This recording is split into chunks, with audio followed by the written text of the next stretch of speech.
हरिपुर नाम के एक छोटे से गांव में सोहन अपनी पत्नी और 2 बच्चों राजा और पिंकी के साथ सादगी भरी जिंदगी जीता था।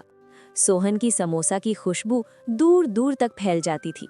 घी में तली हुई कुरकुरी और रस से भरी समोसा देखते ही लोगों के मुंह में पानी आ जाता। वहीं गांव की नोक पर रामू भी अपना समोसा का ठेला लगाता था, लेकिन रामू ना तो सफाई पर ध्यान देता था और ना ही समोसा बनाने में दिल लगाता था। रामू, तुमसे तो कुछ काम होता ही नहीं है। समोसा बिकती नहीं और रोज जल्दी ठेला बंद करके घर आ जाते हो। ऐसे कैसे चलेगा घर? अजीत मतलब भाग्यवान, मैं क्या करूं? पूरे दिल से समोसा बनाता हूं, तेल भी सही, चाशनी भी गाढ़ी, फिर भी जब नहीं बिकती तो इसमें मेरी क्या गलती? गलती किस्मत की है, और वो किस्मत मुझे तुमसे शादी करके मिल गई। देखो सोहन को, उसकी समोसा पर तो लोग टूट पड़ते हैं। मेरी भी तो वही समोसा है, वही हाथ, पर शायद भगवान ने मेरे हिस्से में खाली ठेला ही लिखा है। काश मेरी शादी सोहन से हुई होती, कम से कम पेट तो भर जाता। ये सुनकर रामू का दिल जैसे टूट जाता है। ठंडी सुबह थी। कोहरा इतना घना था कि सामने का रास्ता भी साफ दिखाई नहीं दे रहा था। रामू अपने ठेरे पर खड़ा खड़ा झपकी ले रहा था। ना घर में इज्जत है, ना बाहर कोई पूछने वाला। लोग कहते हैं मेहनत करो, पर मेहनत तो मैं भी करता हूँ, फिर मेरी समोसा क्यों नहीं बिकती? अगर सोहन इस गांव में ठेला ना लगाता तो मेरी समोसा भी चल जाती। हर बार वही आगे निकल जाता है। ठंड और गुस्से में उसके दिमाग में एक गलत ख्याल आता है। वो खुद से लड़ता है, पर मन की कमजोरी हावी होने लगती है। उलझे हुए मन के साथ वो सोहन के ठेले की ओर बढ़ जाता है। अरे रामू, क्या बात है? आज तूने अपना ठेला नहीं लगाया, सुबह सुबह मेरे ही ठेले पर आ गए। क्या बताऊं सोहन भाई, ठेला लगाकर भी क्या फायदा? गांव वाले समोसे तो आपकी ही खाते हैं। अरे ऐसा मत बोल यार, मेहनत करने वाले को भगवान कभी खाली हाथ नहीं रखता। चल मेरे लिए भी समोसा लगा दे, आज हाथ बढ़ जाएगा। मैं क्या करने जा रहा हूँ? ये तो गलत है, पर मेरी हालत का जिम्मेदार भी तो यही हालात हैं। रामू सोहन की नजर बचाते ही वो केमिकल समोसा में मिला देता है।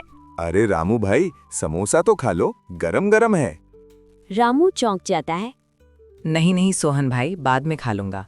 मुझे कुछ काम याद आ गया, मैं चलता हूँ। वो जल्दी जल्दी वहां से हट जाता है। दिन ढल चुका था, ठंड बढ़ गई थी और सोहन के ठेले की आखिरी समोसे बच गई। आज बच्चे समोसा के लिए मचल रहे थे, ये रह गई है, घर ले चलता हूँ, बच्चों के काम आएगी। वो ठेला बंद करता है और तेज कदमों से घर की ओर चला जाता है।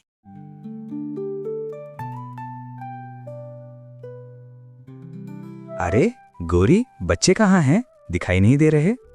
वो बाहर खेलने गए हैं, अभी लौट आएंगे। मैं बच्चों के लिए समोसा लाया था, पर ठंडी हो जाएगी, तुम ही खा लो।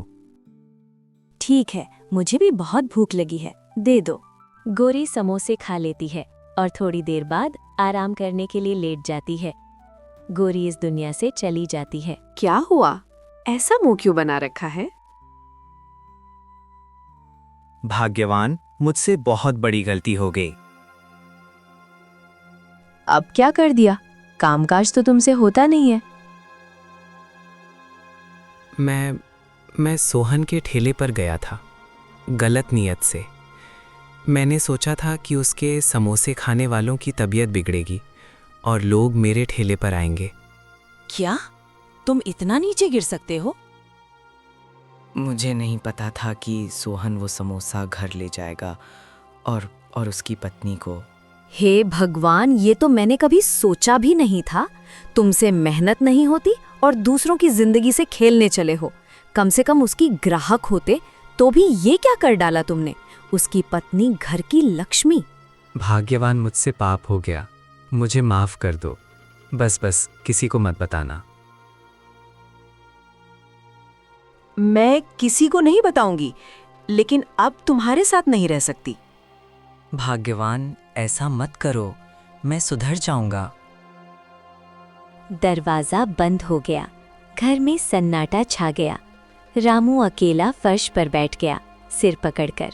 सोहन की आंखें सुनी थीं, चेहरे पर ऐसा दर्द जैसे सब कुछ खत्म हो गया हो। उसने कांपते हाथों से अपनी पत्नी का अंतिम संस्कार किया। गोरी, तुम बच्चों को छोड़कर इतनी जल्दी क्यों चली गई? बच्चों, तुम चिंता मत करो, मैं तुम्हारा पापा हूं। तुम्हें कभी अकेला महसूस नहीं होने दूंगा। पिताजी, जब से मम्मी गई है मेरा बिल्कुल भी दिल नहीं लगता। ना खाने का मन करता है, ना खेलने का। देखो बच्चों, मैं वादा करता हूँ, मैं कुछ ना कुछ इंतज़ाम ज़रूर करूँगा। हम कहीं बड़ा घर लेंगे, नई जगह रहेंगे, शायद वहाँ जाकर थोड़ा सुकून मिले। गोरी के जाने के बाद सोहन की जिंदगी जैसे एक ही मकसद पर टिक गई थी। दिन हो या रात, धूप हो या ठंड, वो अपनी समोसा की दुकान लगातार खोलने लगा था। मैं टूट सकता हूं, लेकिन बच्चों का भविष्य नहीं टूटने दूंगा।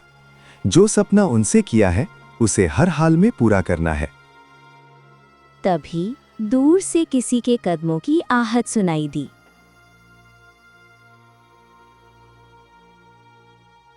अरे सोहन भाई, इतनी रात तक समोसे का ठेला खोल रखा है, आराम नहीं करना क्या? नहीं भाई, आराम तो बाद में भी हो जाएगा। अभी तो मुझे पैसों की बहुत ज़रूरत है। सुना है भाई, घर में बहुत बड़ा दुख हुआ है। भगवान तुम्हें हिम्मत दे। दुख तो है भाई, लेकिन बच्चों के सामने मुझे मजबूत बनना है। उनके सपने मेरी नींद से ज़्यादा ज़रूरी हैं। हिम्मत वाला आदमी है तू। चलो फिर, मेरे लिए गर्मा गर्म समोसा लगा दो। लो भाई, गरम है, संभाल कर खाना। आज भी वही स्वाद है सोहन भाई। सच कहूँ तो ऐसी समोसा पूरे इलाके में कहीं नहीं मिलती। ग्राहक पैसे देकर चला गया। सोहन कुछ देर तक खाली सड़क को देखता रहा। कुछ ही दिनों में गांव में एक नई चर्चा शुरू हो गई। गांव के बीचों बीच, ठीक मुखिया जी के घर के सामने, एक बड़ा और सुंदर घर बनना शुरू हो गया था। अरे मुखिया जी, आपने देखा आपके घर के सामने कितना बड़ा घर बन रहा है? हाँ, देख तो रहा हूँ। समझ में ही नहीं आ रहा कि आखिर किसने इतना बड़ा घर बनवा लिया, वो भी मेरे घर के सामने। मुखिया जी, एक बात कहें, जब ये घर पूरा बन जाएगा ना, तो आपकी पुरानी इज्जत थोड़ी कम हो जाएगी। वो कैसे? अरे, जिस किसी का भी ये घर होगा, लोग उसी की तारीफ करेंगे। इतना बढ़िया घर, लोग कहेंगे कि इससे अच्छा तो मुखिया जी का भी नहीं है। अरे नहीं नहीं, इज्जत घर से थोड़ी होती है, इज्जत तो ओहदे से होती है। मेरे सामने मेरे घर से भी बड़ा ये कैसे हो सकता है? गांव में ऐसा कौन निकल आया जो मुझसे आगे बढ़ गया? कई महीनों की मेहनत के बाद आखिरकार वो दिन आ ही गया। नया घर पूरी तरह बनकर तैयार हो चुका था। सोहन अपने बच्चों के साथ नए घर के बाहर खड़ा, तभी गली की तरफ से गांव का राजू आता है।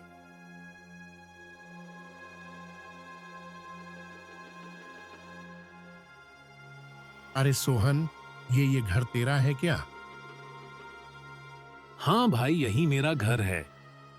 अरे वाह, तूने तो कमाल कर दिया यार। समोसे बेचकर इतना बड़ा और सुंदर घर।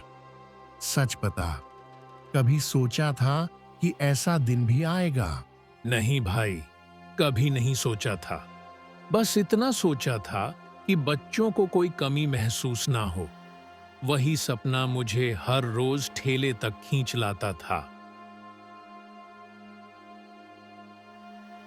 घर तो इतना बढ़िया बना है कि मुखिया जी के घर से भी अच्छा लग रहा है।